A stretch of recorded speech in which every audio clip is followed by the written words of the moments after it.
andamos con mascarillas, pero también todo lo que tiene que ver con el trabajo de los médicos, hemos tenido que cambiarlo. Hemos tenido que cambiar cómo visualizamos nuestros pacientes. Tenemos que tener equipos de protección personal y precisamente eso nos lleva a la necesidad de reinventarnos, a la necesidad de modificar la forma en lo que hacíamos de manera rutinaria. Cardiology Report ya tiene 3 años de existencia y se formó y se creó con el objetivo de precisamente ofrecer educación continuada y decir cómo, qué es lo que estaba a la vanguardia, qué había cambiado o qué cambia o qué se modifica. Y por supuesto, no podíamos dejar de lado una situación como esta, como es la pandemia. Entonces vamos a tener 2 conferencias esta noche. Vamos a tener la conferencia de la doctora Carmen Rodríguez. Aquí tenemos algunos de los productos de nuestros patrocinadores a los cuales le agradecemos de verdad el que cuando lo llamamos de manera rápida y expedita fueron y nos dijeron que sí, que podían patrocinarnos esta actividad a bodegas farmacéuticas con sus medicamentos, el Salmipres, Artemar, Agrelit, el Primorat y el Soltet H. Por supuesto, agradecimiento especial a diariosalud.do, que tiene actividades con frecuencia. Pueden buscar en el calendario que tienen con frecuencia actividades de educación continuada.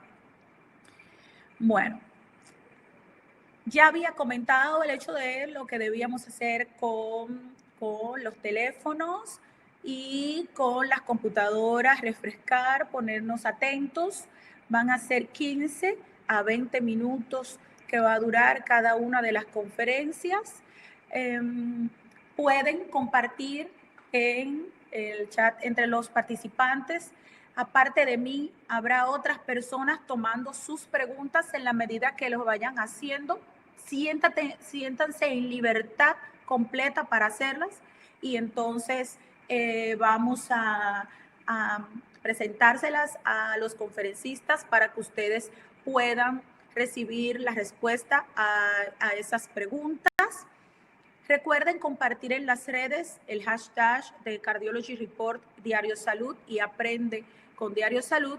Y ya había dicho que este evento será grabado y que también habrá otras conferencias que pueden verlas en www.diariosalud.do.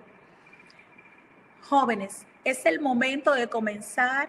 La primera conferencista será la doctora Carmen Rodríguez, muy conocida para muchos de nosotros. La doctora Carmen Rodríguez es cardióloga internista. La doctora Carmen Rodríguez es jefa de la clínica de falla del Hospital Marcelino Vélez. Le voy a leer con propiedad el currículum extenso de la doctora. La doctora Carmen Rodríguez estudió medicina en la Universidad Central del Este, hizo medicina interna en el Hospital Central de las Fuerzas Armadas, cardiología clínica del Instituto Dominicano de Cardiología, entrenamiento en insuficiencia cardíaca en el Cleveland Clinic de Weston, Florida, investigadora del estudio EFRICAR 2, el estudio de los factores de riesgo en la República Dominicana, autora del registro de intervención en falla cardíaca del Hospital Marcelino Vélez, autora del capítulo de miocardiopatía dilatada en la 4ª edición del libro de cardiología en atención primaria en República Dominicana. Es miembro del staff de médicos cardiólogos del Hospital Marcelino Vélez y ejerce su consulta privada en la Clínica Independencia. Como ven, un currículum extenso. De inmediato presento al licenciado Edwin Sánchez, en el que el licenciado Edwin Sánchez, licenciado en Mercadeo, maestría en Gerencia y Productividad, Dirección Comercial y Marketing, PYME, Barna Management School, norma ISO 9000 Infotec, diplomado en alta gerencia Unicaribe, diplomado en gerencia de ventas dominico-americano, análisis e interpretación de datos, coaching para líderes de equipo, Instituto Tecnológico de Monterrey, y management basado en targeting y coaching. Como ven, tenemos un plato fuerte muy especial en el día de hoy. La doctora Carmen Rodríguez nos va a conversar sobre protocolo de regreso al consultorio y el licenciado Edwin Sánchez sobre finanzas y estrategias en esta nueva época del COVID. Comencemos con la doctora Carmen Rodríguez y le damos la más cordial bienvenida.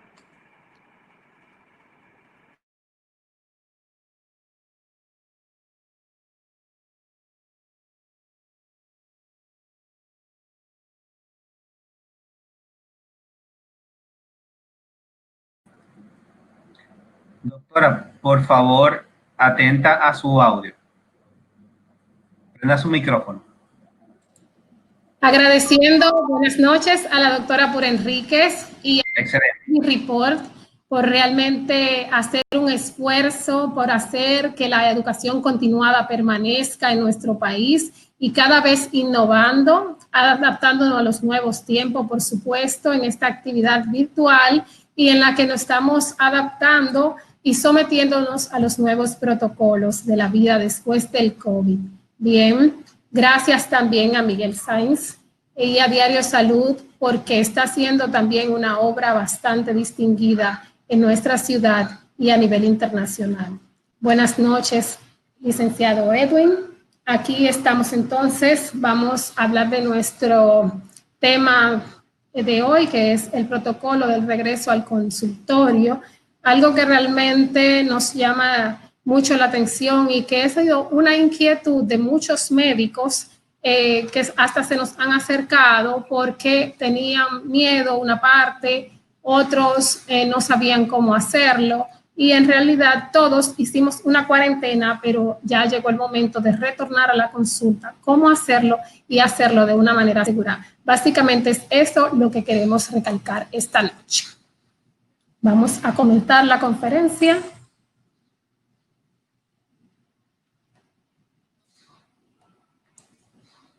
Damos también agradecimiento a los laboratorios Bodega Farmacéutica por el patrocinio de esta noche y damos inicio con esta frase que 3 meses atrás, en plena campaña, hubiese sido un buen eslogan: es el momento del cambio. Pero no es nada político, es simplemente la realidad mundial que hemos estado viviendo y la visión que tenemos ahora mismo de lo que es nuestro mundo. Que todos dirán, quizás tienen una fecha marcada para el inicio de esto, cuando la OMS declaró pandemia hacia la infección del COVID-19 para marzo 11 del 2020. Sin embargo, esto viene desde cuando en diciembre 30 en Wuhan se comenzaron a ver esos casos de una neumonía atípica para la fecha en la que finalmente se confirmó que se trataba de una epidemia y que se ha expandido por muchos países en el mundo. Entonces, ha generado una crisis global, que inicialmente es una crisis sanitaria, pero que ha involucrado la parte social, política y económica. Hemos visto cómo grandes líderes han tenido desacuerdos, hemos visto las debilidades de muchos gobernantes en estas situaciones y hemos visto sometido nuestra propia sociedad a la presión empresarial y finalmente ver cómo cae la economía mundial. Esto entonces debe de llamarnos a esta pregunta que está aquí. ¿Ha generado cambio en la humanidad? Debería. Mi respuesta es que sí. Muchos hemos hecho cambios en nuestra vida a partir de ahora. Y si no lo hemos hecho, es bueno hacerlo. Reflexionar en este sentido, porque si no lo hacemos por mutuo propio, tenemos que hacerlo por respeto a aquellas personas que han desarrollado la enfermedad.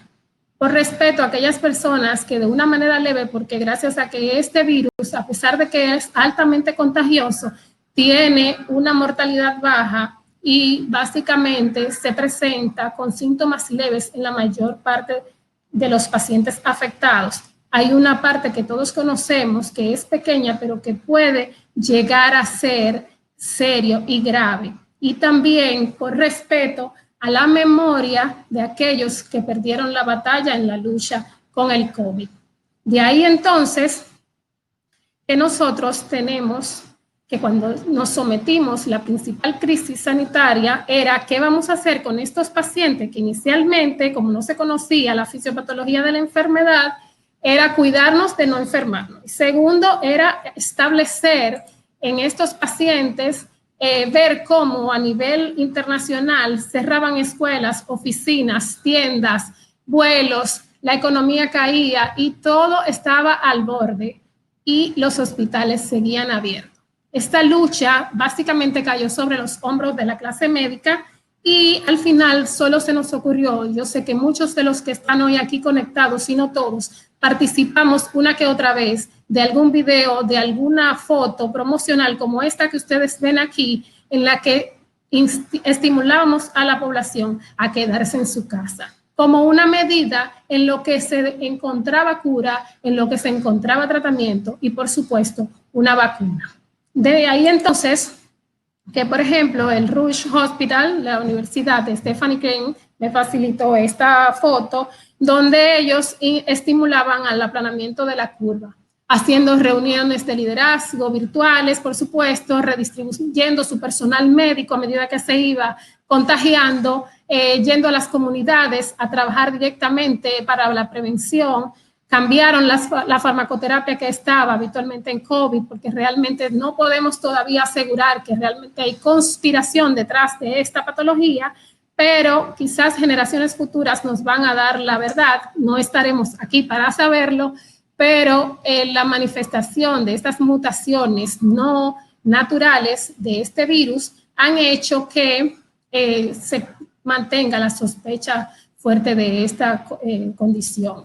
Y de ahí entonces que a pesar de que no se ponían de acuerdo y los estudios en Europa eran a favor de uno que otro fármaco, que no voy a mencionar porque nuestro tema hoy no es COVID, y de hecho le dije a la doctora Enríquez que no quería hablar más de COVID, entonces vamos a ver que ellos vieron en este análisis que hicieron que cambiar el tratamiento no cambiaba para nada la letalidad de la mortalidad.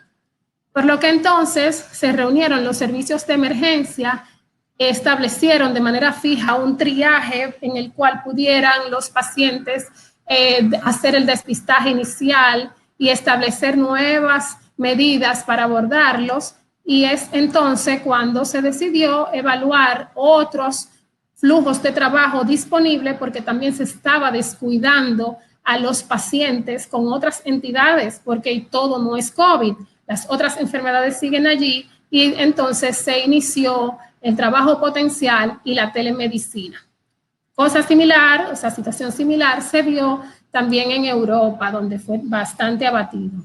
Entonces, ahora mismo estamos en nuestro país hablando de desescalada, un término que se ha acuñado también en esta situación, y eso nos llama mucho a la atención. De hecho, hoy ha sido un día en el que se mandó a abrir los comercios, las tiendas, con motivo del Día de las Madres.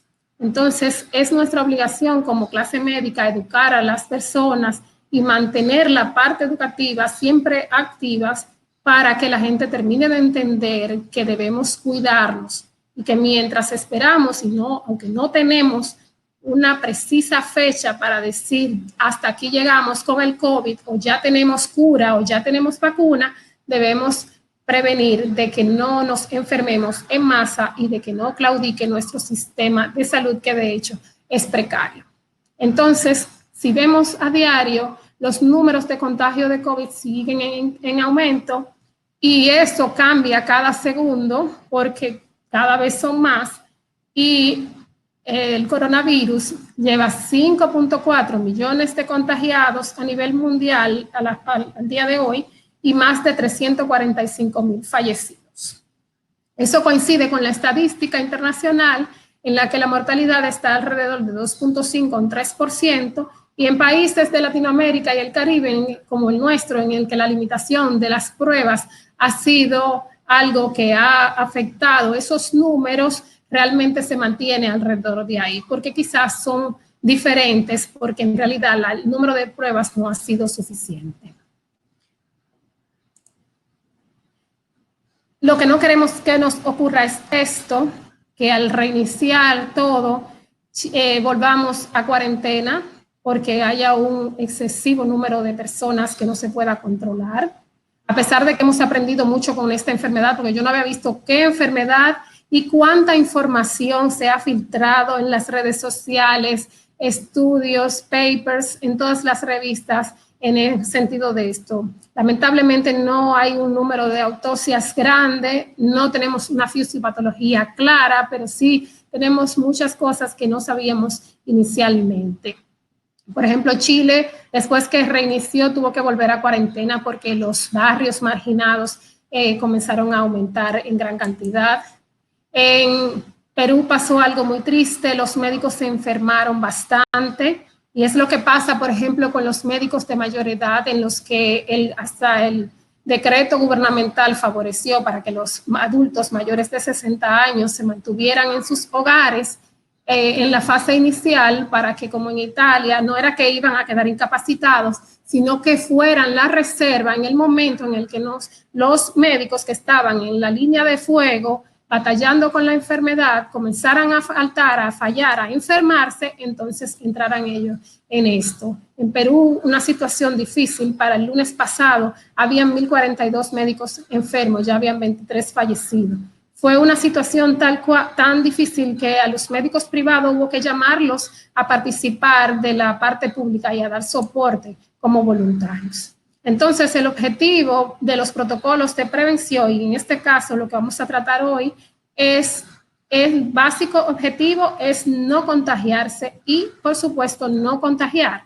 Asumir entonces, como cuando se inició el virus de inmunodeficiencia adquirida, el SIDA, que los cirujanos en ese momento eran la población más vulnerable en la clase médica, tenían temor de entrar a los pacientes infectados, y cuando se comparó con la hepatitis era el mismo riesgo, o sea que al final asumieron que todos los pacientes que entraban a cirugía estaban positivos, y de esa manera todo el mundo tenía que tener las medidas de seguridad apropiadas. Así que ahora es realmente la motivación a que asumamos que 100% de los pacientes que vemos, aún en una consulta no COVID, está infectado, y que de esa manera entonces nosotros vamos a mantener nuestras medidas de seguridad y vamos a mantenernos comunicando e informando a los pacientes y a las personas que trabajan en nuestro alrededor.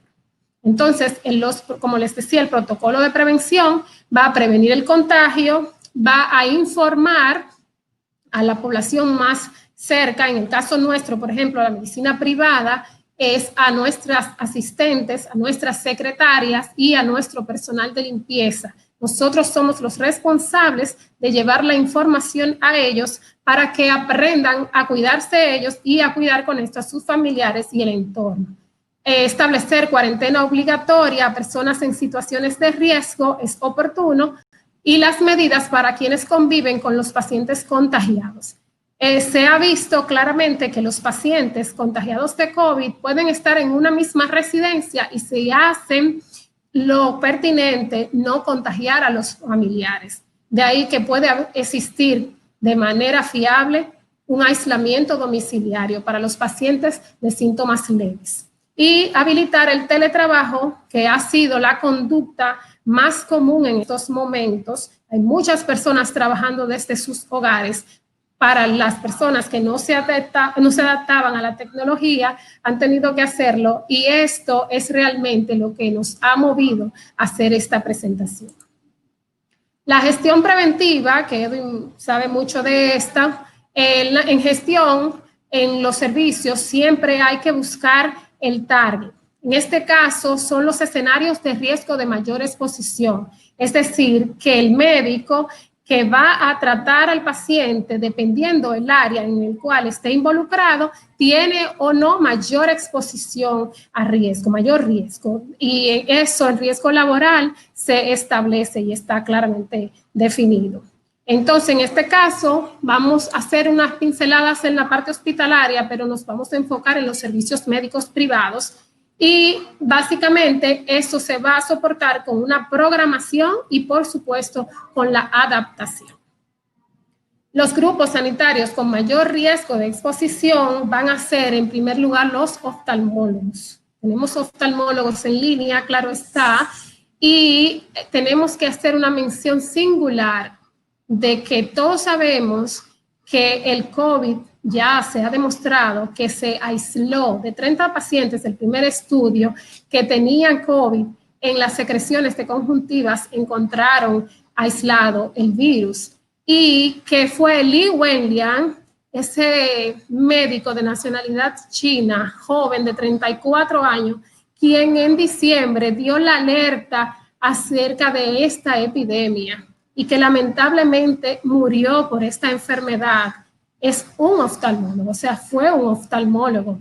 Digo un médico de nacionalidad china para que no se entienda como médico chino, porque eso suena como a terapia tradicional china y a la botica de la abuela, ¿verdad?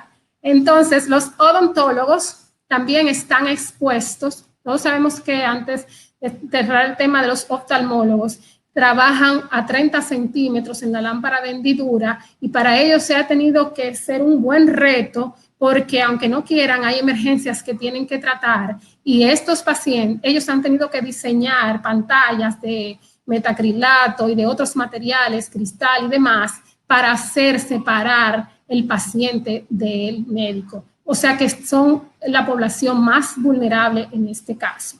Los odontólogos, que todos sabemos cómo trabaja el odontólogo encima de la nariz y la boca del paciente, también tenemos odontólogos en línea, y sabemos que estas son las poblaciones médicas más expuestas a contagiarse. Por supuesto, en el orden siguen los cuidados críticos, porque estos son los generadores de aerosoles en la intubación y en las unidades de cuidados intensivos, donde está todo cerrado. Allí se manejan las situaciones respiratorias y los compromisos respiratorios a diario. El servicio de emergencia, que se expone a todo el que llega, los neumólogos, que trabajan a los pacientes de clínica respiratoria, los pediatras, que tienen la población que puede transmitir la enfermedad más frecuente, incluso sin síntomas. Para ellos también es delicado esta situación. Los servicios oncológicos y de radiación, básicamente porque estas personas con inmunodeficiencia, producto de su enfermedad, pueden hacer formas fatales de la enfermedad y pueden transmitirla también a pesar de no tener síntomas.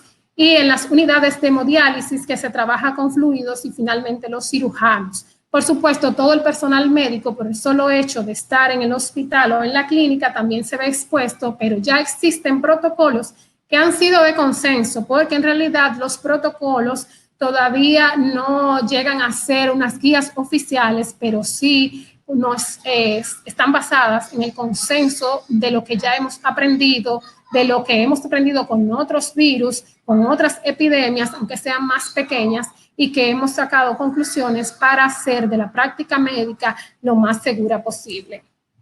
Entonces, basarnos básicamente en la educación, y que esa educación, una vez planteado la situación de establecer los procedimientos, sentarnos, qué es lo que necesitamos para poder trabajar con los pacientes, porque ya no podemos quedarnos más en la casa, es primero la recepción del paciente, cómo lo vamos a recibir, cómo vamos a organizarnos. Porque miren a su derecha cómo está la población en las calles, sin miedo a la pandemia, y eso es aquí.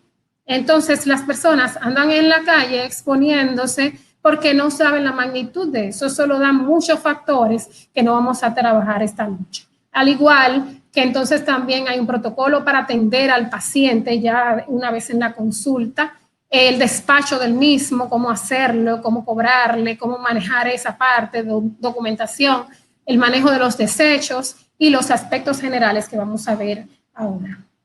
Entonces, Fíjense cómo aquí uno puede ver que a pesar de que la gente, hay mucha información, no la ha manejado adecuadamente porque ellos entienden que es usar la mascarilla, aunque no sea puesta donde va. Y hemos visto de todo, mascarillas sucias, rotas, súper lavadas, de tela, nada apropiado. Entonces, esta es la parte que nos corresponde a nosotros como médicos. Todo inició ahí, en los equipos de protección personal, en el que el momento inicial de que la pandemia fue aumentando y los números iban aumentando en cada lugar y en cada país que llegaba la enfermedad, todos queríamos protegernos y al principio nos protegíamos demasiado. Ya hoy se sabe que el médico que no está trabajando directamente con el personal afectado de COVID, con el paciente afectado de COVID, solo necesita mascarilla quirúrgica, protección de manos y lentes, porque como ya les mencionaba, el virus se ha aislado en la conjuntiva. Y de otro estudio más reciente de New England Journal, en febrero, en el cual una serie de 1.090 pacientes, 9 tenían conjuntivitis como manifestación única de la enfermedad, lo que quiere decir un 0.8% de los pacientes debemos de cuidarnos también los ojos. Así que nosotros que estamos expuestos a una carga viral frecuente, aunque el paciente se crea asintomático y no entienda que está enfermo o que es vulnerable, debemos nosotros cuidarnos. Este gráfico vamos a darle el agradecimiento a 1111 Consultores, una empresa salvadoreña, también de gestión y de riesgo laboral, que creó esto justamente para el reinicio de las hospitalizaciones. Entonces, la mascarilla N95, que se han aprovechado hasta el comercio de la venta de esto, súper costoso, limitarla para los procedimientos de generación de aerosoles. Eso ya había sido estudiado en el 2012, cuando el SARS, porque teníamos que saber para quién era que estaba destinado y quién eran las personas de mayor exposición. Los números a la derecha son las razones de probabilidades agrupadas que tiene cada exposición. Por ejemplo, en intubación traqueal es lo más alto, que es 6.6. Aquí se han diseñado incluso cápsulas para poder intubar al paciente de una manera segura, pero todo eso ha sido improvisado y todavía no se ha demostrado que realmente sea efectivo. Este PDF ha circulado en muchas redes y es una guía de la Fundación Cardioinfantil de Cardiología de Bogotá, Colombia, en la que se establece cuáles son los elementos de protección que debemos utilizar el personal del centro. Y va desde la enfermera hasta el personal administrativo. O sea que pueden conseguirlo, está online, en la web, y pueden ahí ver, está muy gráfico y bastante entendible. Y me llama la atención que en la Fundación Cardioinfantil de Cardiología, los servicios de cardiología han aportado bastante en esta situación.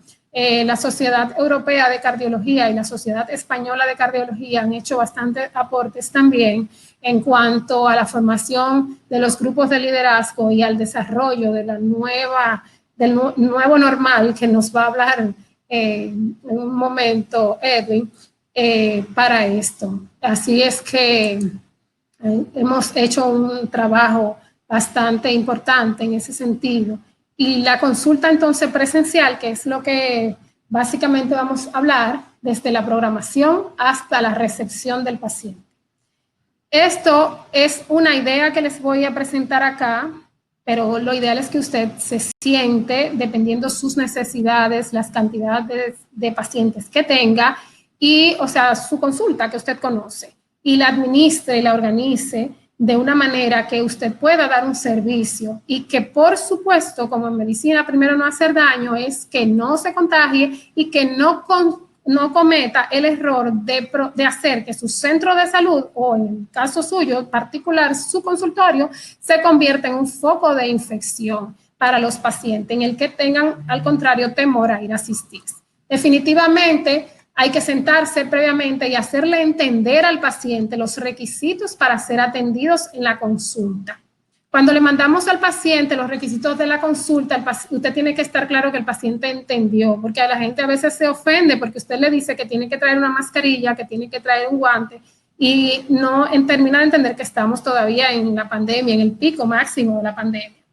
Esas condiciones de la atención deben de estar claras. Eso tiene usted que educar a sus asistentes porque usted no lo va a hacer directamente, pero ya tiene que estar claro y compartirlo con el paciente y asegurarse de que él lo entienda. De que debe ser puntual, tanto el médico como el paciente. En estos momentos lo que evitamos es evitar aglomeraciones y la única manera de hacerlo es cumpliendo con el horario. De la manera de que si usted programa unas citas vía telefónica, por supuesto, 30 minutos por paciente, hacer que el paciente que continúa en la lista llegue 10 minutos antes, suficientes para que nos dé tiempo a higienizar el área y hacer relevo entre uno y otro. Eso es posible porque en un momento usted puede tener un paciente dentro y un paciente fuera, pero nunca va a tener dos pacientes juntos en sala de espera. Que a veces, ustedes saben que aquí nuestra población, nuestros centros médicos a veces han crecido de una manera inapropiada y que no están preparados para eso. A veces son un pasillo bastante estrecho en el que no está apto para tener personas allí sentadas. Y además de eso tenemos también las secretarias que se pasan el día allí también. O sea, hay secretarias que trabajan 2 tandas, porque a lo mejor nosotros estamos organizándonos para trabajar una sola tanda en lo que esto se restablece, pero ellas siguen todo el día. Entonces necesitamos reducir el número de exposiciones también. Es importante pensar en todo eso. Nosotros, por ejemplo, en la clínica, en el grupo del piso, en la Clínica Independencia, en los consultorios, nos reunimos de manera virtual y nos pusimos de acuerdo en el horario de trabajo. Tenemos que entender que en este cambio estructural ya no vamos a ver una consulta de todos los días. No vamos a tener todos los pacientes que teníamos. No es verdad que pueda usted hacer una consulta de 15 pacientes porque con cada paciente usted también se está exponiendo. Y finalmente debe de coordinar con los médicos del área para que no estén todos a la vez. Nosotros somos 18, no podemos estar ahí los 18. Lo que hacemos es que coordinamos los días y con el toque de queda no trabajábamos en la tarde. O sea, en determinado momento podíamos haber 5 médicos y hasta los pediatras se organizaron para que también en el tema de los acompañantes se redujera. Hay familias que tienen 2 y 3 hijos, lo traen junto a la consulta, entonces en ese caso tienen que llevar un acompañante para que se quede con el niño en el vehículo y luego suba con cada turno.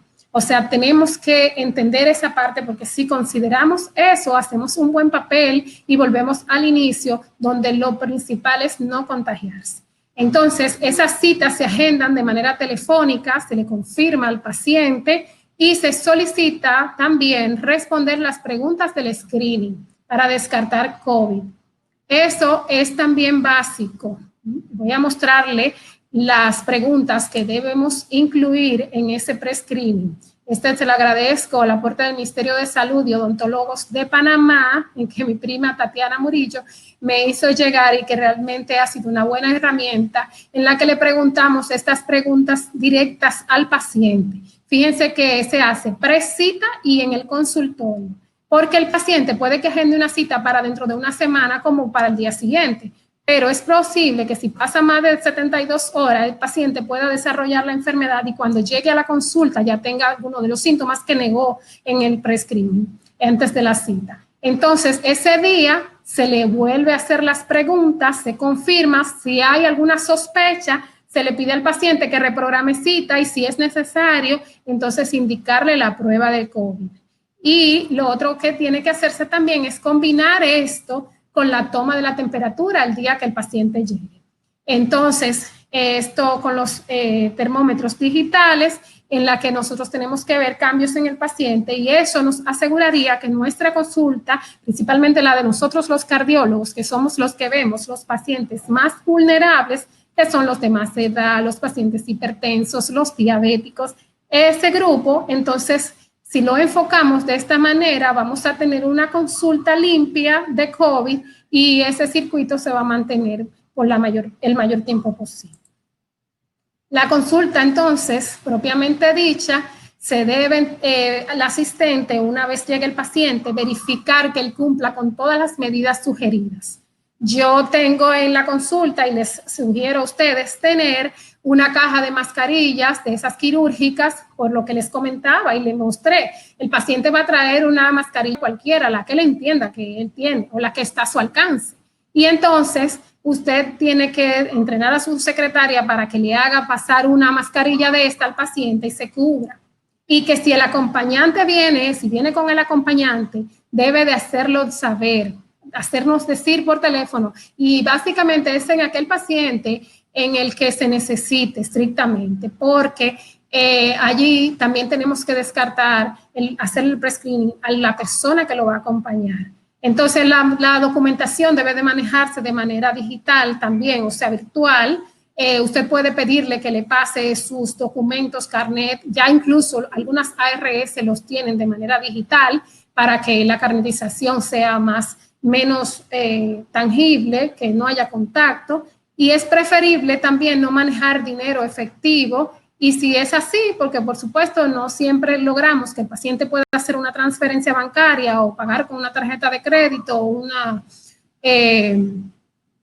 básicamente lo que hacemos es que se le entrega una bolsa de plástico o un sobre con un conteo visual que vemos al paciente, pues entonces con eso hacemos que no haya ese contacto. Y el ambiente, por supuesto, tenemos que hacerlo propicio para que tenga seguridad, mantener las medidas de distanciamiento sociales óptimo, hacer que los bancos tengan separados los asientos entre uno y otro paciente, proporcionar medidas de seguridad y de higiene, preferiblemente de lavado de manos, pero es bueno poner dispensadores, si no lo tienen, de alcohol en gel o spray para que los pacientes puedan utilizarlo. Ya se sabe que se aconseja en los baños no utilizar toallas de reuso de tela, sino que sean desechables. Y todos los zafacones deben de tener bolsas plásticas para cuando vamos a ver en el manejo de los desechos, para que hayan a cierta distancia zafacones para desechar, y todo lo que el paciente tire allí debe de considerarse que es de bioseguridad y puede ser contaminante. Entonces, este círculo cíclico es la atención a la consulta, que va a comenzar con la higienización del mobiliario. Ahí vuelvo con la puntualidad porque usted tiene que tener un área apta para recibir a los pacientes. Luego va el distanciamiento. Hay que marcar la zona donde el paciente va a llegar a hablar con su secretaria y tener en el piso esas marcas para eso. Puede haber una mampara entre él y ella también. O puede utilizarse las caretas faciales para aquellas que tienen todo el día allí. Principalmente en los centros diagnósticos es muy útil. El uso adecuado ya dentro del consultorio, ese distanciamiento se marca básicamente dejando una sola silla para que solo entre el paciente, y si es necesario, como en los casos que le mencioné, entrar con un acompañante, pero deben de estar a 1,5 metros del médico, a pesar de que usted tenga todos sus equipos de protección. Asegurarse de que ese equipo esté bien, de que los guantes no estén rotos, de que sus lentes estén bien puestos, para que en el momento de atender al paciente no cometa el error de subir la mano para arreglarse la mascarilla, porque las personas que se han contagiado han sido básicamente esas que han manipulado, que se han tocado los ojos o que se han tocado la mascarilla o se la han quitado en cualquier momento. Señores, no es fácil, yo sé que no, porque yo misma he estado en consulta con un calor horrible, con un deseo de tomar agua, uno sale deshidratado de allí, porque no me atrevo a quitarme la mascarilla, por ejemplo. Entonces, debe ser un guante nuevo por paciente. Eso, la recomendación es ponerse el guante de base, un guante con el que usted va a entrar al consultorio, y con ese guante usted va, cada vez que va a haber un paciente, cambiarse ese guante y ponerse otro delante del paciente. Cuando el paciente sale de la camilla, que pasó del área de evaluación, retirar todo ese material y quitarse ese guante para trabajar entonces de una manera limpia.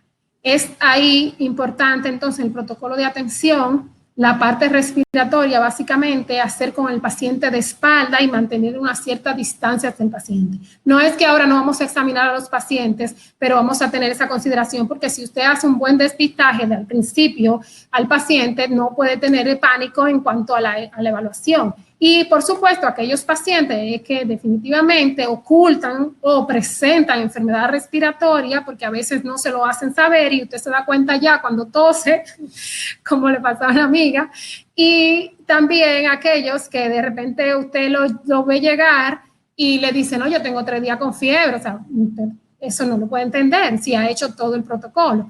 Entonces, para eso hay que estar claro con esa situación de cómo examinarlo y para completar la evaluación respiratoria se prefieren las imágenes. Entonces, el manejo de los desechos, como les explicaba, recoger todo, la camilla, utilizar spray de desinfectantes para básicamente el estigma, el estetoscopio. Se recomienda no utilizarlo en el cuello en esta época, no llevarlo en la mano. Y también están las lámparas de luz ultravioleta que se utilizan para desinfectar la camilla y todo ese equipo. Incluso ya hay unas lámparas fijas, porque hay unas portátiles, pero hay unas fijas que se dejan en la habitación por 3 a 5 minutos para limpiar toda el área, higienizar ese ambiente. Que debe hacerse ese ciclo. Una vez llegamos a la F, volvemos a la A y esa es la atención con cada paciente.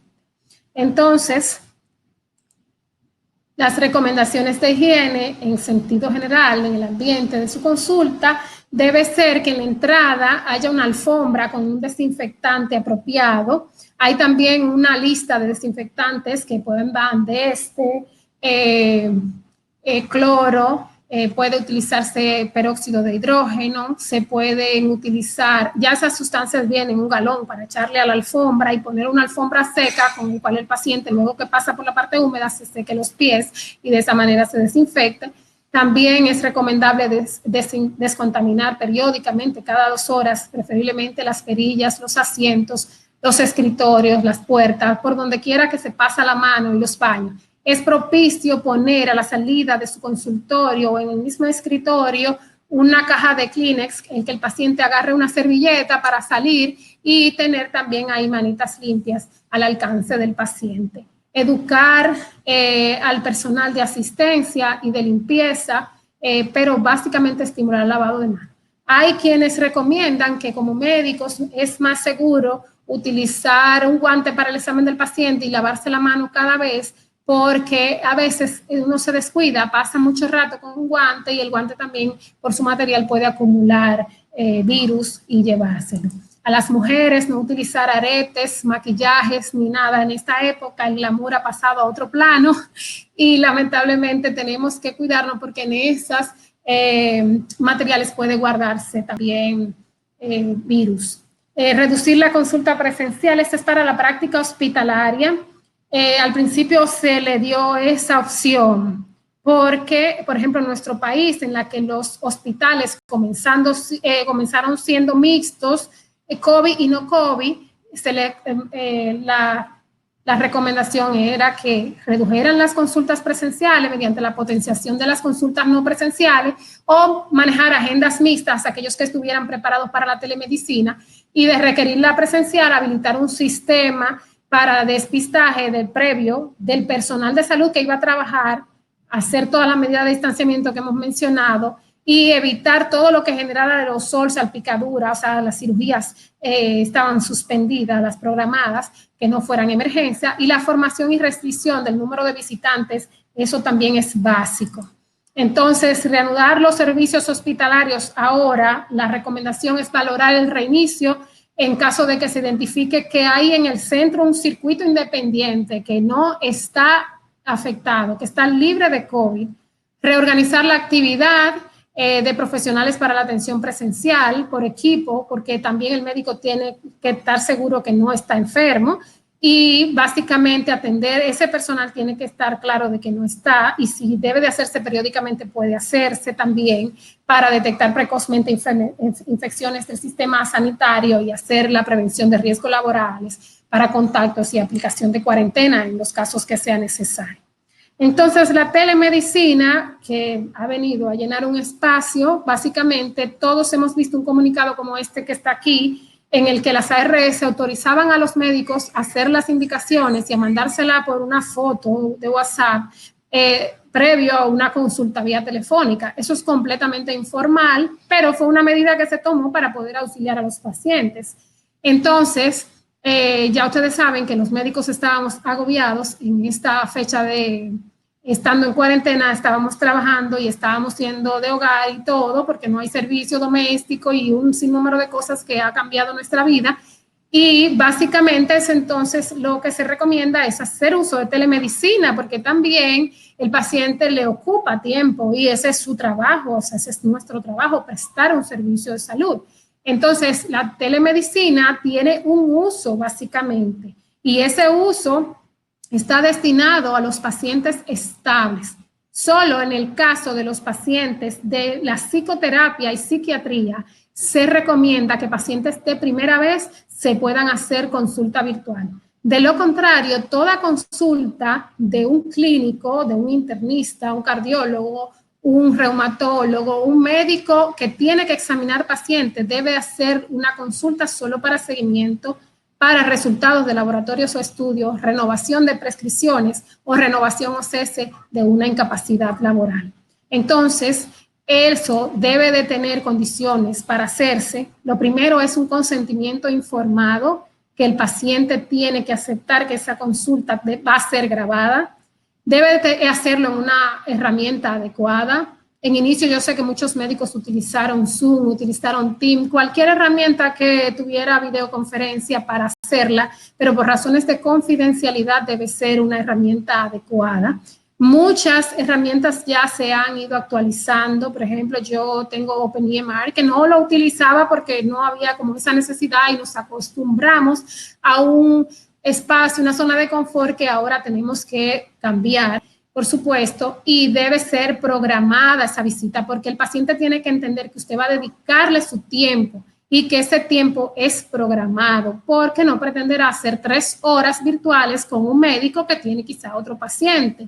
Y las regulaciones legales, yo me imagino que aquí van a cambiar como en otros países como Chile, en el que, por ejemplo, aquí la firma digital todavía no es legal y las codificaciones, por ejemplo, para que la receta se vaya directamente a la farmacia sin tener que pasar por ese proceso de que el paciente la tenga en WhatsApp y un asunto de confidencialidad más es que tenga un código QR en el que se vaya a una farmacia y que la farmacia le dé el medicamento al paciente. Y entonces el otro es el aspecto económico, que muchas ARS en principio aceptaban entre que si el médico le daba la consulta, podía pasar una consulta, pero entonces estaba el copago, cómo le cobra al paciente. Entonces estas herramientas también tienen incluido el pago, que puede ser mediante transferencia bancaria, se pueden hacer mediante PayPal o mediante una tarjeta de crédito y asumirlo. Muchos médicos lo hicieron de la manera tradicional, confírmame que depositó en mi cuenta y ya, listo.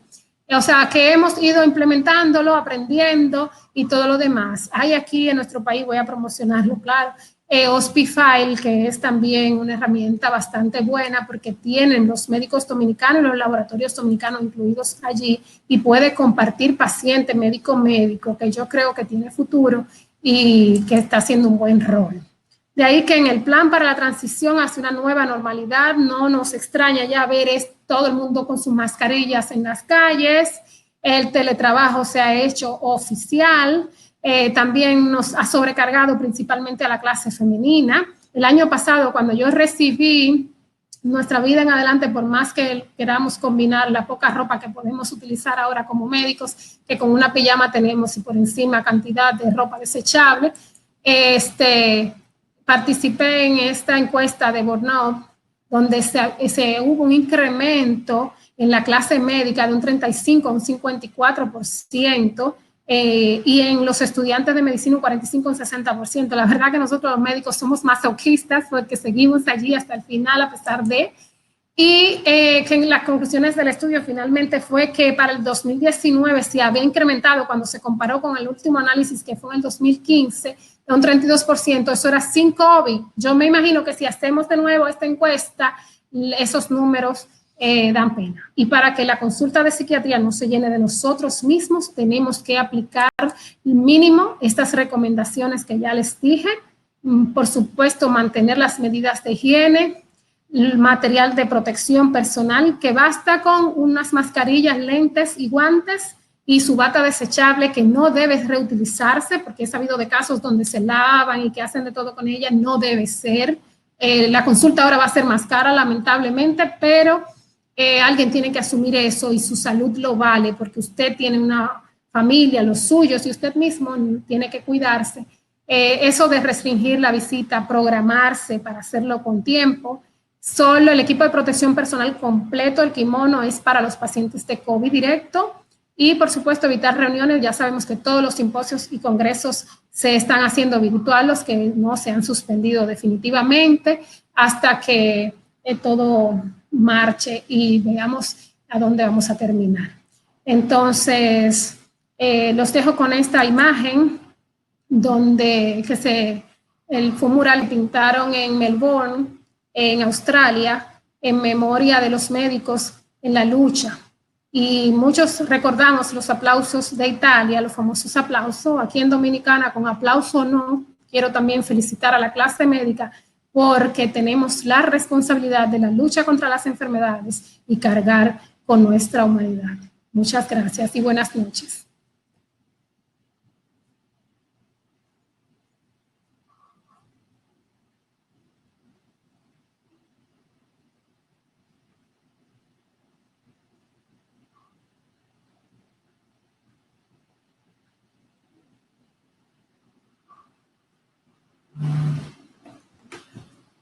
Bien, muchísimas gracias a Carmen Rodríguez. Lo que haremos ha sido excelente tu presentación. Tengo muchísimas preguntas ya, pero lo que haremos es, según lo que planteamos, que vamos a permitir que Edwin termine presente su conferencia sobre gestión estratégica y financiera del consultorio New Normal COVID-19 y luego regresamos con los dos para todas esas preguntas que ya tengo muchas para ti y las que vendrán para Edwin. ¿Qué te parece?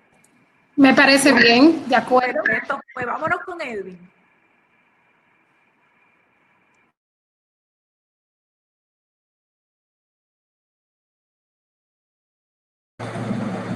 Señor Edwin, el audio, por favor.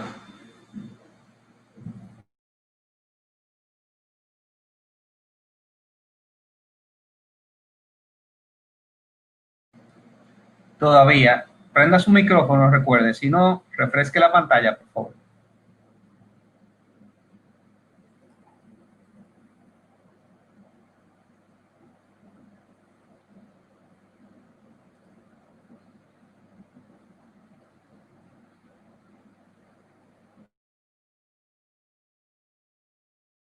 Bien, buenas noches. Ahora sí, ¿me escuchan? Excelente. Excelente, muy bien. Bueno, gracias a la tecnología. Bueno, pues decía que gracias a la doctora Carmen Rodríguez por compartir tantas informaciones realmente interesantes.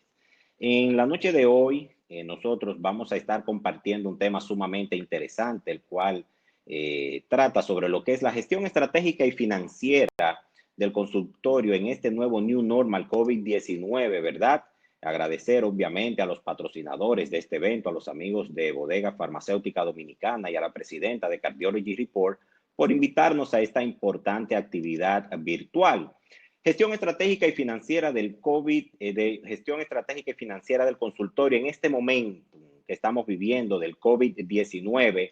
Bueno, pues propone algunos objetivos interesantes, sobre todo que podamos comprender algunos conceptos importantes de finanzas, que podamos establecer elementos para iniciar una evaluación de la situación financiera de mi consultorio y también personal, porque en el caso de ustedes, los médicos, es vinculante, e incrementar la capacidad de diseñar estrategias financieras oportunas con la finalidad de ser más productivos, más objetivos, más rentables en este contexto del New Normal.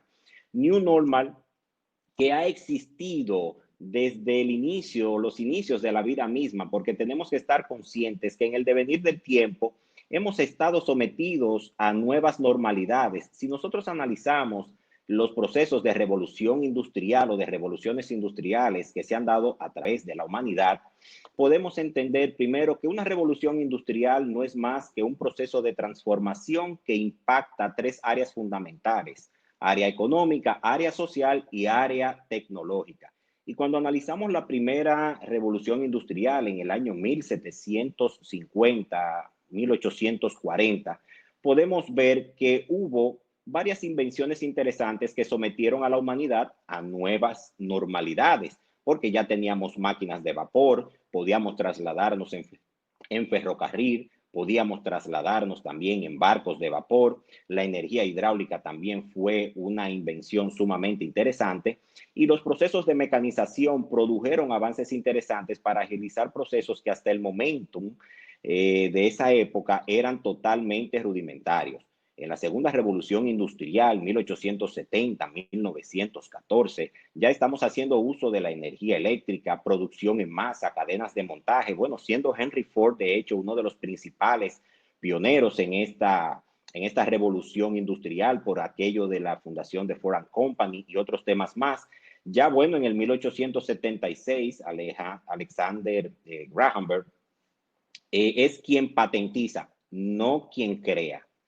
Patentiza el primer teléfono, señores, y ya el tema de las palomas mensajeras y el tema de los telegramas se fueron reduciendo un poquito para la época. Bueno, tomando en cuenta esto que estamos conversando y esta reducción que se ha ido dando en el tiempo de pasar de procesos artesanales y rudimentarios a nuevas normalidades, en la tercera revolución industrial, 1969-1990, bueno, se da un cambio sumamente interesante, porque ya estamos hablando de que tenemos Internet. Ya hay procesos que pasan a automatizarse, a digitalizarse, y también surgen lo que son las TICs, las tecnologías de información y comunicación.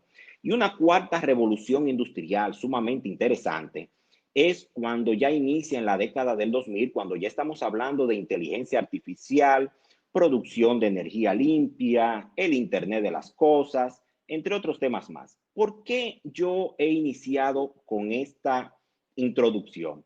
Es que de manera particular yo siento que en estos momentos nos han hecho una introducción o una actualización de una revolución industrial 4.5, la cual inició en este primer trimestre del 2020, y que independientemente de que usted tuviera Wi-Fi o no, o plan de datos o lo que sea, a todos y cada uno de nosotros nos llegó una actualización que nos plantea una nueva normalidad para relacionarnos, para integrarnos, para autogestionarnos y también para generar riquezas.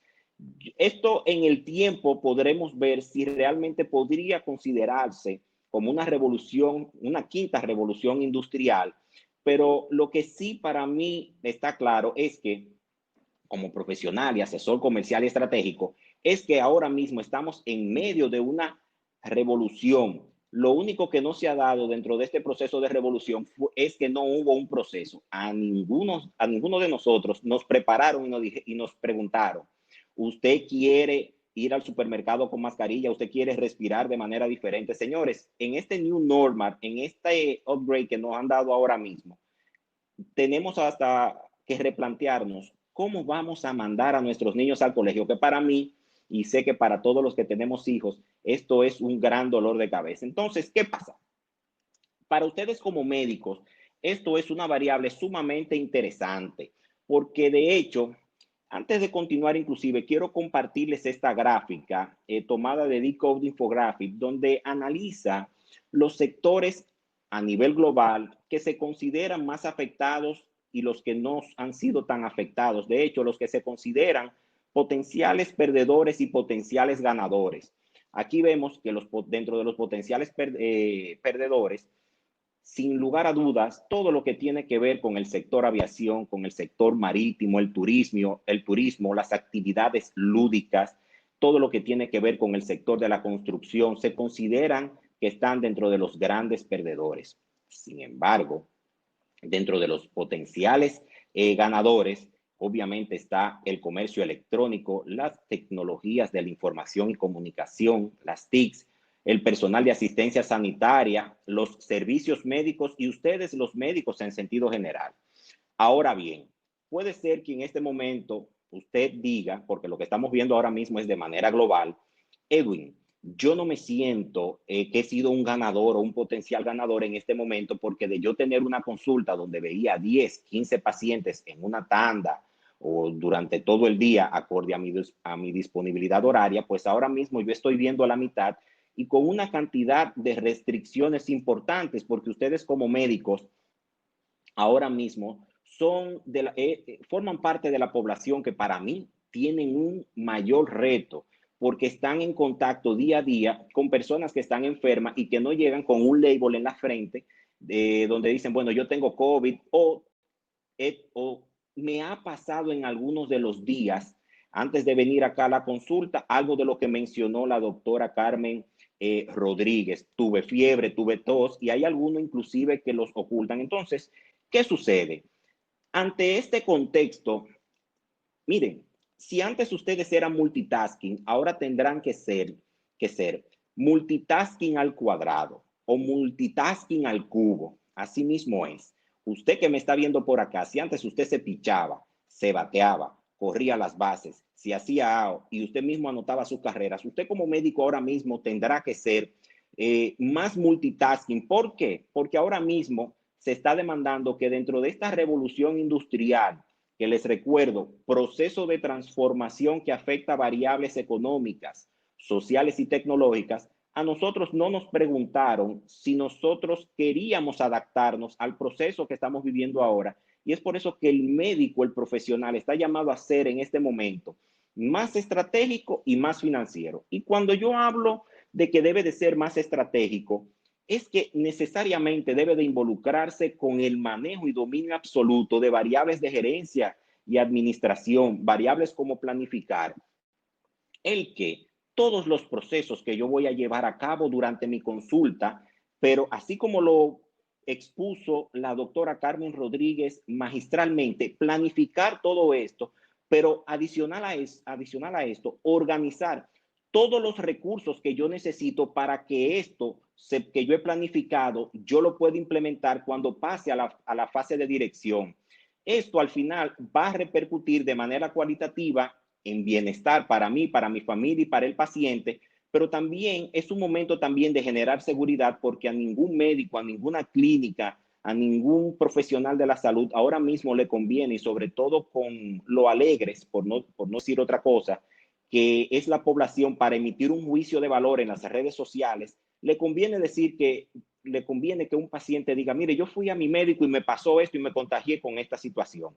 Entonces hay que planificar más, organizar, pasar a la parte de implementación o dirección de todo lo que yo he planificado y organizado, pero cuando yo pase a controlar estas variables, tengo que sumarle una variable cuantitativa, el yo poder contextualizar si lo que yo estoy haciendo para mí realmente es rentable como médico. Y es aquí donde entra la parte de las finanzas.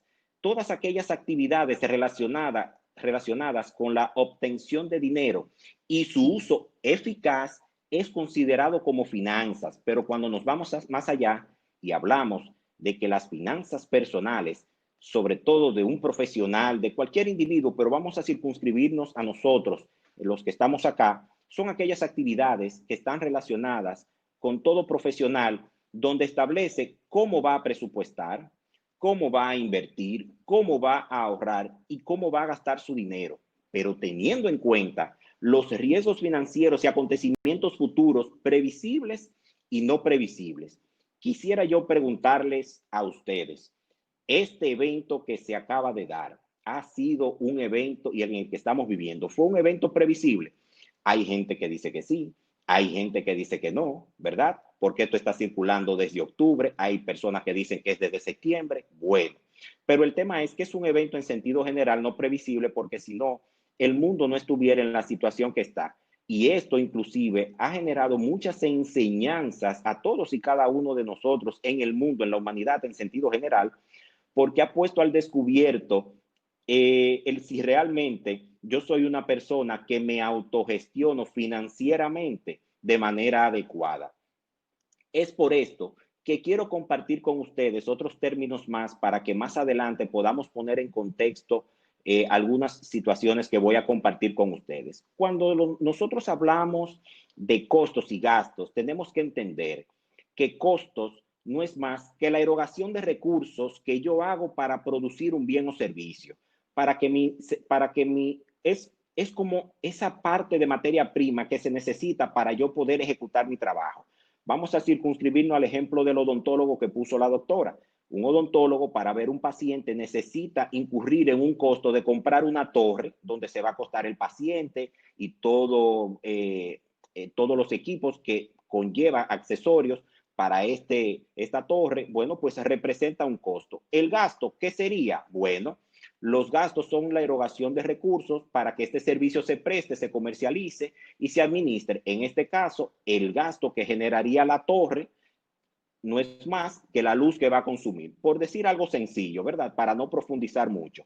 Y obviamente que pudiéramos verlo en otro escenario, que estamos coordinando algunas cosas con la doctora Pura Enríquez, pudiéramos hablar un poquito más y bien llano de costos, gastos, costos variables, costos fijos, y costos directos, indirectos, porque este es el momentum ahora mismo, señores, donde cada uno de nosotros debe de apelar a una autogestión financiera eficaz, porque todo al final repercute de manera cuantitativa en mis ingresos. Tomando esto en consideración, bueno, de hecho, aquí les comparto un ejemplo de costos y gastos que apoyará una diapositiva que compartió nuestra estimada doctora Rodríguez hace un momento. Costos nuevos del consultorio, en los que ustedes van a tener que incurrir: guantes, mascarillas, batas desechables. Esos son costos. ¿Por qué? Porque si usted no tiene guantes, mascarillas, batas desechables y todas estas indumentarias de EPP, de equipos de protección personal, su servicio, lo que usted ofrece, no se va a poder dar, no se va a poder gestionar. Y para que este servicio entonces pueda prestarse y tenga un lugar donde se pueda prestar de manera eficiente, bueno, pues usted necesita pagar la renta de un consultorio. Entonces ya estamos en la parte de gastos: el sueldo de la secretaria, el sueldo del mensajero, teléfono, inversión en publicidad de redes sociales y demás. Y sobre todo ahora mismo de limpieza del consultorio. Yo mismo, en mi institución, en mi academia, he contratado empresas que son encargadas en desinfección de virus, bacterias y no se sabe cuántas cosas más, porque ahora mismo todo el mundo está en un proceso de hiperhigienización que hay que monitorizarlo con detalle, porque cuando viene a ver, uno mismo se enferma. Pero bueno, estos son gastos que ahora mismo no se pueden obviar. ¿Por qué es relevante este tema que estamos tratando? Señores, cuando hablamos de finanzas, finanzas es igual a toma de decisiones.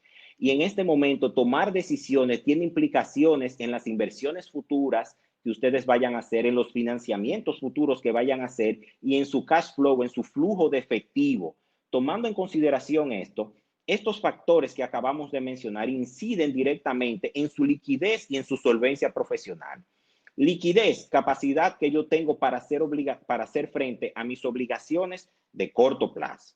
Pero cuando hablamos de solvencia, es la capacidad que yo tengo para cubrir mis pasivos totales. Cuando usted escuche la palabra pasivo, usted está hablando de deudas, usted está hablando de compromisos. Entonces, es por esto que cuando usted va al banco, a usted es por aquí que lo miden. A usted va a solicitar un préstamo y le dicen: tráigame sus últimos 3 estados financieros. Es para ver la liquidez que usted tiene y si el préstamo que usted va a hacer, el endeudamiento, es más alto de lo que quizás su liquidez puede soportar. Entonces, vámonos a la parte de solvencia. ¿Cuál es la capacidad que usted tiene adicional a su liquidez para hacer frente a esta situación en dado caso de usted quedar mal? Que estamos seguros que usted no va a quedar mal, pero esto es por si acaso. Es aquí donde se mueven los bancos. Bien, entonces esto es importante cuidarlo a nivel profesional. Recomendaciones para fluir de manera importante en estos momentos de pandemia COVID-19, para ser más efectivos y para poder ser más estratégicos y financieros. Bueno, recomendaciones: establecer, por ejemplo, cuáles fueron mis ingresos, costos y gastos del año pasado, del año 2019. Edwin, ¿y para qué? Porque estamos en el 2020. Yo quisiera volver al 2019. Inclúyame ahí, pero realmente ahora mismo estamos en el 2020 y en qué 2020. Miren, establecer cuáles fueron sus ingresos, costos y gastos del año pasado es interesante porque hay ingresos, costos y gastos en los cuales ustedes no podrán incurrir en este momento. Y esto le va a ayudar también cuando usted vea sus ingresos, costos y gastos, va a poder identificar cuál es la actividad de mayor o menor ingreso que usted tiene dentro de su actividad o su práctica clínica. Y también le ayudará a determinar cuál es el mes de mayor o menor ingreso. ¿Por qué esto es importante? Porque hay que planificar absolutamente todo lo que tiene que ver con las finanzas, porque es que ninguno de ustedes está viendo la misma cantidad de pacientes, está haciendo la misma cantidad de procedimientos, está teniendo la misma cantidad de desplazamientos para generar riquezas, para generar ingresos. Y sobre todo que esto le va a ayudar a determinar y a identificar cuál es el momentum del año en el que yo tengo más gastos. Hay una partida que se llama gastos no recurrentes, que muchas personas, una gran mayoría, yo sé que aquí en esta conferencia todo el mundo toma esto en cuenta, pero hay una partida que se llama de gastos no recurrentes, que está relacionada con ese pago extraordinario que yo decidí que voy a hacerle al apartamento para tener una cuota mensual más bajita, ¿verdad? El seguro del vehículo que lo pago anual y yo pago el gasto del colegio del niño, de la niña, de los niños una vez al año. Pago la colegiatura completa. Bueno, pues esos gastos no recurrentes, que son aquellos gastos que usted no paga de manera habitual mensualmente, cuando le llega el momentum de hacer una erogación de fondos, muchas personas, si tienen que hacer, si esto le suma, haciendo un cálculo rápido, 600,000 pesos, bueno, si eso usted lo divide entre 12, eso le da 50,000 pesos mensuales. Entonces, esos 50,000 pesos mensuales, como usted es una persona que conoce cuáles son sus ingresos, costos y gastos, como usted es una persona que maneja muy bien cuáles son las actividades que le representan mayor o menor ingreso y que sobre todo maneja cuáles son los meses de mayor o menor ingreso, pues me va a permitir a mí, adicional a lo que ya yo tengo de gastos fijos, poder decir, bueno, yo tengo que sacar 50,000 pesos adicionales mensualmente para que cuando llegue el momentum de estos gastos no recurrentes, yo no tener que apalancarme en tarjeta de crédito, que igualito hay que pagarla, yo no tener que incurrir en un préstamo personal, que este no es el momento de tomar préstamos, pudiéramos hablar de eso más adelante, y nosotros poder fluir con mayor salud económica, porque si hay algo que deteriora la vida de cualquiera son las deudas. Las deudas no dejan dormir a nadie, bien, o a pocas personas. Otras recomendaciones, que usted pueda también aprender a calcular su punto de equilibrio y haciéndolo de una manera sencilla. Ingresos es igual, y como ya usted está manejando un vocabulario financiero alto, y usted es una persona que llegó aquí con un conocimiento sumamente alto, bueno, ingresos es igual a costos menos gastos. Y lo que eso me da, yo tengo que establecer qué es lo que me queda libre del polvo del viento y que con esto yo puedo contar. Esto me ayudará a mí posteriormente a establecer, que también se recomienda, un fondo de contingencia. Muchas personas recomiendan, inclusive economistas, recomiendan 3 meses. Yo recomiendo 4 meses. Porque si ya yo tengo claro cuál es mi punto de equilibrio, qué me queda a mí al final, libre del polvo del viento, ¿verdad? Yo sé que con esto es que yo puedo contar. Pues vamos a establecer un fondo de contingencia, multiplicar eso que me queda por 4 y ya yo sé que debo de tener un ahorro de 800, 900,000 pesos para que cuando venga cualquier situación como la que estamos viviendo, donde ahora mismo, por ejemplo, los bancos establecieron medidas interesantes de dar un periodo de gracia a todas las personas que tenían préstamos hipotecarios, préstamos de vehículos y demás. Ok, pasaron esos 3 meses, pero el cuarto mes tú vas a iniciar tu operación comercial. No vas a tener fondos. Entonces yo recomiendo 4 meses. Entiendo también que es el momentum de poder establecer un propósito compartido con mis pacientes. En este momento la gente está muy sensible. Cuando el paciente va al médico, no solamente en este momento está buscando salud, está buscando esa persona que le propicie un afecto y que le dé ahora mismo una palmada, que le dé un soplo de esperanza a su situación y sobre todo ustedes, los cardiólogos, por ejemplo, y las demás especialidades que manejan patologías crónicas. Este es el momento de cultivar, por ejemplo, ese marketing de relaciones. Este es el momento para que el paciente cuando vaya tenga la oportunidad de volver y, ¿por qué no?, de recomendar a otra persona. Porque ahora mismo no estamos viendo la misma cantidad de pacientes que teníamos anteriormente, con anterioridad a esta situación. Entiendo que es sumamente importante, ya que estamos hablando también de variables gerenciales, que ustedes puedan hacer una descripción perfecta de lo que es el perfil de puesto de todos y cada uno de los colaboradores que van a trabajar conmigo. Pero Edwin, ¿y qué es una descripción de puesto? Una descripción de puesto no es más que un documento que especifica cuáles son todas y cada una de las actividades que deben de desarrollar e implementar las personas que trabajan conmigo y cuáles son las competencias o habilidades personales y profesionales que debe de tener esta persona o estas personas para desempeñarse en el cargo, en la función que yo le asigne. Eso es un perfil de puesto y esto es importante hacerlo. Ya ahora mismo yo te la recomiendo, ponla ahí y que aprenda sobre la marcha. Yo creo que ahora mismo es importante tratar de ahorrarse esa curva de aprendizaje que cuesta sobre todo mucho dinero. Por ejemplo, aquí yo les quiero compartir dentro del perfil de puesto que yo entiendo, si hay alguna secretaria, mis saludos, mi aprecio y mi respeto siempre para ellas. Pero yo pienso que ahora mismo las secretarias deben de manejar ahora mismo Excel. Que, por ejemplo, una secretaria que maneje básicamente el llamar al paciente, pase donde la doctora, fírmeme el seguro, la diferencia es tanto. Yo creo que ahora mismo no les va a aportar mucho a ustedes, sobre todo en este contexto donde estamos proponiendo que ustedes sean más estratégicos y financieros. Por ejemplo, ¿qué yo hice aquí? Esto es algo simple y básico que yo hice para compartirlo con ustedes. Poder elaborar, y esto se puede personalizar, esto es aquí del doctor Delgado con 27, un doctor muy conocido. Esto es su secretaria, por día le lleva, por ejemplo, esta contabilidad. Aquí pone el nombre completo del paciente. En esta ficha de Excel por día, ella le pone, bueno, que el paciente fue nuevo, que fue de seguimiento, ¿verdad? Le pone el tipo de consulta, si fue privada, si fue asegurado, el seguro que recibió. Entonces, aquí pone lo que paga el seguro por esa cobertura. Y al final le pone, bueno, monto total pagado de todos los pacientes. Entonces, esto se totaliza, ¿verdad? Y usted puede ver aquí que usted generó ingresos netos por 12,500 pesos. ¿No, Edwin? No fueron ingresos netos por 12,500 pesos, fueron más, porque yo tengo aquí que me van a entrar 1,500 pesos, ¿verdad? Por un tema de cobertura de los seguros. No, lo que usted ha ingresado netamente son 12,500 pesos.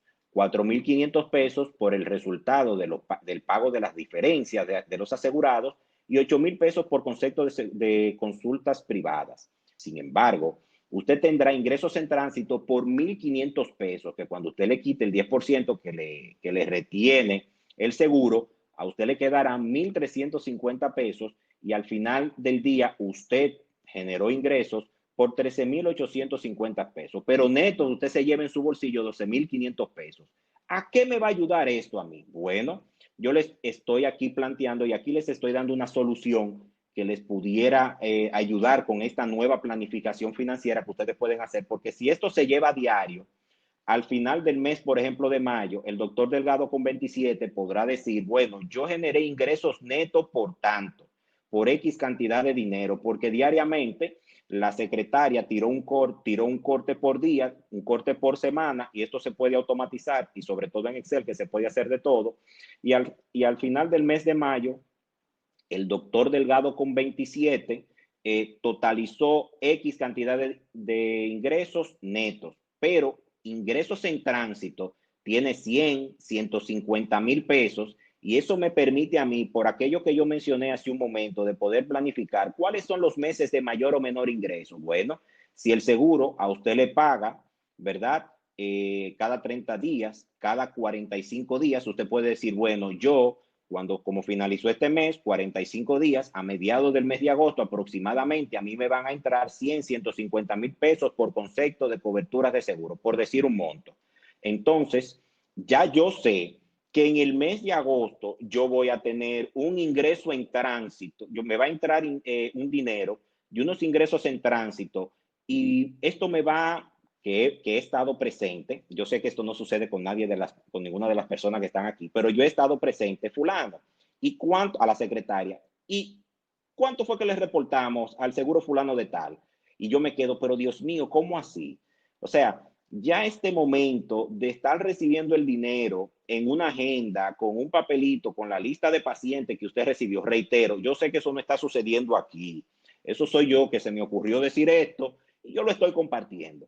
Pero lo que le quiero decir es que su secretaria puede ser un arma sumamente importante para usted poder autogestionar esa consulta mejor. La misma doctora Rodríguez lo dijo. En este momento nosotros ustedes van a tener que subir, por ejemplo, la consulta, y esos costos de guantes, mascarillas, batas, gorritos y toda la indumentaria de EPP que ustedes ahora mismo tienen que utilizar, ¿quién la va a costear? La diferencia no va a ser la misma. ¿Me doy a entender? Entonces, si ustedes hacen esto, yo les puedo asegurar que van a tener una mejor visión de cómo funciona su empresa. Sí, su empresa, porque usted como médico es el gerente general de su empresa, de su consultorio. Señores, ya ahora mismo llevar la contabilidad al cierre de cada día, que la secretaria le sume absolutamente todo, con todo el respeto, y como sé que eso no sucede aquí, pero no está recomendado. Continuando con lo que estamos conversando ahora mismo, bueno, evitar tener una cuenta personal junta con la del consultorio, unida a la del consultorio, no es bueno. Pero cuando usted maneje sus ingresos, costos y gastos, a usted se le va a hacer fácil saber cuánto puede retirar de la cuenta del consultorio para usted poder fluir de manera natural con su cotidianidad dentro de esta covidianidad. Pero la covidianidad de ahora conlleva a que nosotros podamos manejar muy bien los ingresos, los costos y los gastos de nuestro consultorio y de nuestra vida personal. Evitar gastos no productivos. Todos los gastos no productivos son todos aquellos gastos, señores, que no van a generar más que eso mismo, un gasto, que no van a generar un retorno de absolutamente nada. Este no es el momento. Evitar nuevos financiamientos, préstamos. Hay que tener cuidado, porque ahora mismo estamos viendo, recuerden que nosotros ganamos en pesos y compramos e invertimos en dólares. Y este no es el momentum de, por ejemplo, hacer inversiones interesantes. Yo creo que es el momento de esperar. De hecho, fíjense cómo inclusive la tasa del dólar del Banco Central al día de hoy, que la tengo por acá, está nada más y nada menos que la venta al 55.99 del Banco Central, pero aquí hay bancos que tienen la tasa del dólar al 58.95, la venta, al 58.30, y el más económico, que fue ahí donde pude rogando comprar unos dólares ahorita, porque nada más nos están vendiendo $100, al 57.95. Entonces, este tema de financiamientos es importante esperar, de verdad que lo recomiendo. No apalancar su desenvolvimiento en tarjetas de crédito. Tratar de prolongar esto lo más posible. Hay un refrán dominicano, bueno, Edwin, si la cosa se aprieta, yo le echo mano a la tarjeta de crédito. Señores, los intereses de tarjeta de crédito ponen a llorar lágrimas de sangre a cualquiera. Hay que tener cuidado, y dependiendo también del plástico, porque hay personas que se ufanan de decir, bueno, yo tengo una Black, que yo tengo una Platinum, que yo tengo una Diamond, pero lo primero es que eso representa un gasto no recurrente, porque cuando le viene la renovación de ese plástico, la renovación de esos plásticos, la más económica anda entre 9, 10 y hasta 15,000 pesos por usted tener un plástico Black.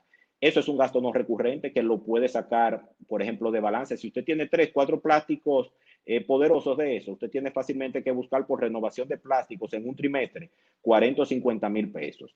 Permanecer estático es algo que hay que evitarlo. La inacción en estos momentos, señores, es sumamente peligrosa. Bueno, oportunidades, capitalizar el entorno digital. Yo entiendo que estamos en un momento interesante donde todos nos podemos dar a conocer más. Fíjense cómo nos estamos comunicando a través de esta plataforma y todos estamos desde la seguridad de nuestro hogar. Consultas digitales, consultas de telemedicina, sí, están en boga. La doctora dio una explicación muy interesante sobre este tema. Lo que yo les puedo exhortar es que ante esta oportunidad se asesoren bien. Recuérdense que las regulaciones cambian de un país a otro y sobre todo que estamos en un país donde se confunde la democracia, se confunde con un exceso de libertad de expresión que no es que la queremos coartar, pero cualquiera, señores, puede escribir lo que sea de un profesional como nosotros en las redes sociales por un tema de consulta, aún nosotros habiendo amarrado absolutamente todo legal y celestialmente, por decirlo así. Pero es importante asesorarse bien. Asesorarse bien. Este tema es relevante, de verdad que sí.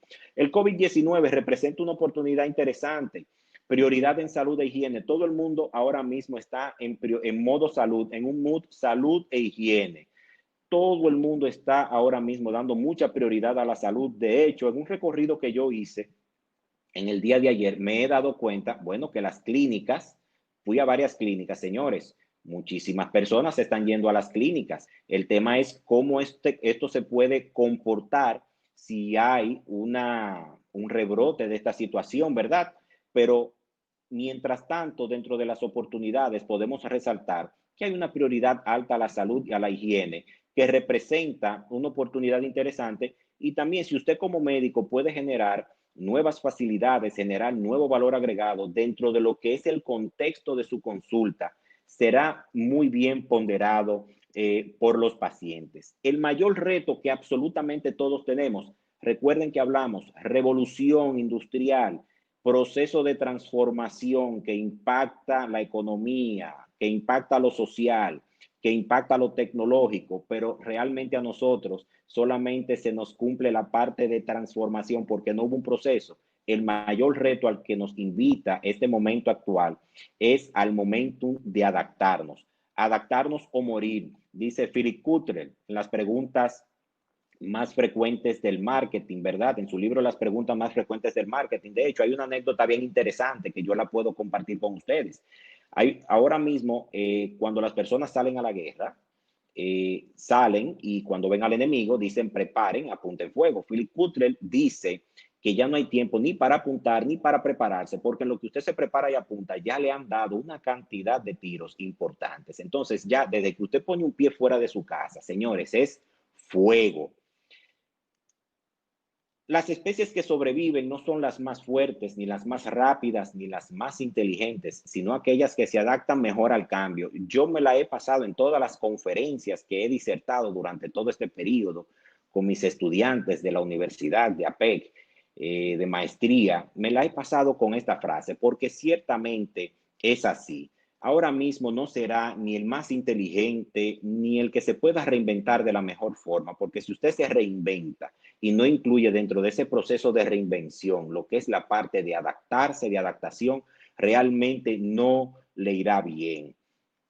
Este es mi correo electrónico por si alguno de ustedes quiere profundizar en algunos otros temas más que por temas de tiempo, ¿verdad? Que nos pautaron, no podemos desarrollar, pero estamos abiertos a preguntas. Agradecer nueva vez a los patrocinadores de este importante evento, a los amigos de Bodega Farmacéutica Dominicana, a la doctora Pura Enríquez, fundadora y presidenta de Cardiology Report, bueno, y a Diario Salud por prestar toda la logística para que estemos conversando por acá. Señores, de mi parte, esto es lo que he querido compartir con ustedes y bueno, estoy abierto a lo que es el momentum de las preguntas y respuestas, ¿verdad? Excelente conferencia, Edwin, de verdad. Vamos a pedirle a la doctora Carmen Rodríguez que se nos una y entonces vamos a comenzar con la sesión, ¿verdad? De preguntas, porque hay muchas. Voy a comenzar con la doctora Carmen Rodríguez, que a Darcis Félix pregunta, ¿cuántos pacientes es recomendable ver por cada consulta? Lo ideal es ver entre 6 a 8 pacientes. Ideal 3 horas de consulta, 3 a 4 horas, no más tiempo. ¿Y el tiempo entre cada consulta? 30 minutos por paciente. 30 minutos. Para Edwin, cuando dices de evaluar el perfil de puesto para los colaboradores, ¿qué se supone que es lo que debe tener una persona que nos apoya en la oficina? Bueno, por ejemplo, si una persona que nos apoya directamente, para no salirnos del contexto que estábamos socializando hace un momento, mi secretaria, ahora mismo dentro de las habilidades blandas debe de tener comunicación, servicio al cliente, ¿verdad? Buena fluidez verbal, debe de ser una persona paciente y tolerante porque ella recibe pacientes que son impacientes. O sea, debe de ser una persona que tenga inteligencia emocional, debe de ser una persona que sea organizada, que pueda planificarse, pero a su vez el médico debe de manejar todas las variables que yo acabo de decir, porque el médico porque es el médico quien va a formar y a instruir y a adaptar a esa persona acorde a mis requerimientos. Y ya dentro de las habilidades técnicas que yo propongo, indudablemente, para poder ayudar al médico en esta autogestión, en esta covidianidad, debe de manejar Excel, porque, reitero, yo sé que esto no sucede aquí, pero el estar recibiendo su dinero, los ingresos suyos, en una agenda, con una hojita de un post-it que dejó un laboratorio, donde están anotados los números de pacientes y el total abajo de los ingresos. Señores, eso no les va a ayudar a manejar de manera eficiente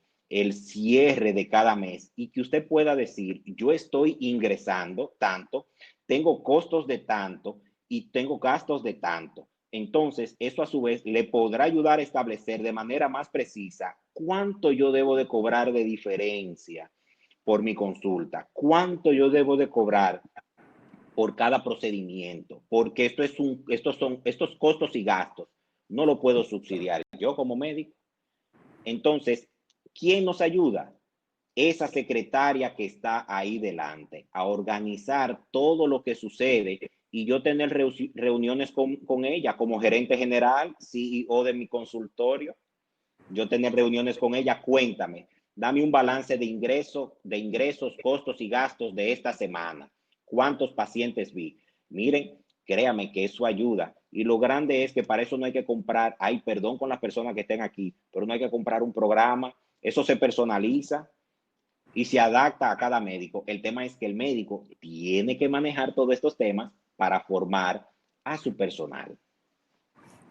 Para Carmen, varias preguntas relacionadas a una polémica sobre el uso de guantes y lavado de manos. Que si los guantes, que la gente lo tiene sucio, si se toca la cara, que si entran con ellos a la oficina, que si de mejor no es que se laven las manos o que el médico se lave las manos cada 3 minutos. Hay varias preguntas y esa polémica ahí. Quiero escuchar, me imagino que todos quieren escuchar tus comentarios en relación a esto. Mientras Edwin conversaba, yo estaba mirando algunos de los comentarios, precisamente, esa era una polémica básica. El tema de los guantes es controversial, como yo les dije, hay quienes se van a favor de que es mejor utilizar agua y jabón y lavarse las manos, porque en ese sentido nos da la tranquilidad de una falsa seguridad que puede tener el guante, que usted puede tocar todo, y es algo, por ejemplo, cuando le hemos dado el entrenamiento al personal que trabaja con nosotros, hemos insistido en eso, en que, por ejemplo, ellas se pasan todo el día con ese guante y hasta se van a la casa con ese guante. O sea, ya eso no es cuidado ni seguridad. Hay que lavarse las manos. Incluso, si usamos un guante fijo para hacer el cambio con cada paciente, no es solamente por nosotros, es porque también tenemos que conservar la salud de ese paciente. Entonces, si tocamos al paciente con el guante del paciente anterior, no sabemos si estamos llevándole algún proceso infeccioso también a este nuevo paciente. Y entonces es un asunto de doble vía. Nosotros tenemos que cuidarnos y cuidar a nuestros pacientes. Entonces, ya en cuestiones de seguridad, lo ideal es evaluar al paciente con el guante. y luego entonces al final lavarnos las manos. Pero, yo dije que en esta situación se pierde y se gana. Yo he analizado que si liberamos el mundo de los plásticos que estábamos luchando, le dimos un cese a la humanidad con el tema del humo, el smog, la contaminación, porque paramos hasta los aviones en esta situación. Entonces ahora va a haber una cantidad de guantes también contaminando, mascarillas. La verdad es que el planeta no tiene suerte. Pero efectivamente eso es lo que tenemos y los grupos que han hecho consenso han quedado de acuerdo en que se evalúe el paciente con guantes y que luego, bueno, va a llegar un tiempo en el que COVID va a vivir con nosotros y que va a haber periodos de crisis y que va a ser como influenza o cualquier otro virus en el que va a haber su incremento y sus bajas. Pero mientras tanto vamos a manejarnos así por nuestra seguridad y la de nuestros pacientes. Para Edwin, que si recomiendas o no el invertir en acciones ahora que están bajas para un beneficio a largo plazo. Eso es relativo. Recuerden que invertir en bolsas de valores es una ruleta rusa. Las acciones que hoy están sumamente cotizadas, mañana por un evento no deseado, no previsible, pueden caer al suelo. Yo creo que ahora mismo el momentum actual es de observar. El momentum actual es el de observar. Ahora mismo, el pretender avanzar, el que lo pueda hacer, por favor, yo pasé mi correo y que me diga cómo lo hizo en materia financiera. El momentum ahora es observar, es porque recuérdense que aquí una semana, aquí nunca ha sido después de esto igual a la otra. Nunca. Siempre se están tomando decisiones, inclusive la Junta Monetaria y el Banco Central están en sesión permanente y esto impacta todo lo que tiene que ver el árbol financiero del país. Entonces, yo creo que el momentum ahora mismo es observar. ¿Que es una buena oportunidad? Sí, bueno, si usted tiene un dinero ocioso, que usted quiere ver qué pasa y por aquello de experimentar una bonita experiencia, que es bueno ir a un puesto de bolsa, usted se siente, ¿verdad? Como que, wow, realizado. Pero yo le recomendaría que espere, porque este es el momento de observar, ¿eh? Este es el momento de observar para dar pasos sólidos. Luego. Carmen, preguntan, no sé si llamarle quejas, que si los anestesiólogos y los cardiólogos no están dentro de los grupos de alto riesgo. El anestesiólogo. Sí. Claro, porque el anestesiólogo también tiene terapia respiratoria, o sea, el anestesiólogo es el responsable de la terapia en AMBU. Realmente no lo puse en la lista, en el listado, no estaba, es cierto y buena la observación, pero claro que sí que es un grupo vulnerable. Lo que pasa es que en estos momentos se recomienda suspender las cirugías que no son urgentes. Entonces, en ese sentido, baja la contaminación para ellos, pero por supuesto que tienen que utilizar material propicio para su protección y las cirugías que son en general también se programan. Por supuesto que hay que poner en una balanza el beneficio de retrasar una cirugía en un paciente porque eso también implica condiciones de salud futura. Para Edwin, no se entendió bien el tema del punto de equilibrio, que cómo es que eso se hace. Hay muchísimas preguntas, señores, muchísimas preguntas. Hay varias formas todas, de hacer mi punto de equilibrio. Pero para no irnos a la parte empresarial, hagamos un ejercicio rápido y por eso quise compartir algunos conceptos para que nos podamos poner en contexto, porque hablar de finanzas es un poquito pesado, ¿eh? Y hay que reírse un poquito para que la gente no diga, ay, Dios mío, pero no es fácil. Miren, tome todos sus ingresos, todos los ingresos que usted tiene, y como ya ahora mismo usted es un experto y sabe lo que es un costo, y hablamos que un costo es todo lo que es toda la erogación de dinero que yo tengo que realizar para que mi producto exista. Y un gasto es todo el esfuerzo que yo tengo que hacer en términos económicos para ese producto que ya existe se pueda vender en el mercado, se comercialice, se preste, en este caso, mi servicio, Entonces, esos costos y esos gastos, cuando usted los sume, se los resta a sus ingresos, y si usted ve que la balanza le da rojo, o sea, que le da menos en el celular o en la calculadora, hay problemas, porque hay el punto de equilibrio está complicado. Entonces, ingresos, costos menos gastos le va a dar esa variable. Ya en términos empresariales involucra otros temas, pero réstele a sus ingresos los costos y los gastos que usted tiene, pero para eso debe de sentarse a establecerlos y de hecho tomar en cuenta los famosos gastos no recurrentes que sacan de balance a cualquiera durante un trimestre o un cuatrimestre, cuando llega el pago de la amortización del préstamo del apartamento, del vehículo, el año escolar, los útiles escolares, señores, eso es un gasto no recurrente. Entonces, por ahí yo puedo manejar mi punto de equilibrio. Señores, lamentablemente hay que terminar esta actividad. La verdad que les agradezco muchísimo a todos por su participación. Ha quedado muchísimas preguntas sin responder. Pensamos que no, que íbamos a prolongarlo tanto, que íbamos a tener oportunidad de responder a todas las preguntas, pero siempre quedan cuestionantes. La doctora Carmen Rodríguez y el licenciado Edwin Sánchez van a estar pendientes de sus preguntas. Esto ha sido grabado y se les enviará y podrán responderse. Yo sé que no es lo mismo cuando se responde así en vivo, pero tendrán la oportunidad de recibir respuestas sobre las preguntas que tienen. Muchísimas gracias por haber participado en Cardiology Report. Por favor, únase a nuestras próximas reuniones, estén atentos.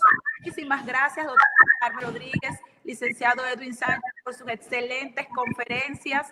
Muchísimas gracias a Bodegas Farmacéuticas por su patrocinio y a Diario Salud por haber tenido esta plataforma que nos ha permitido estar en esta noche. Así que muchísimas gracias.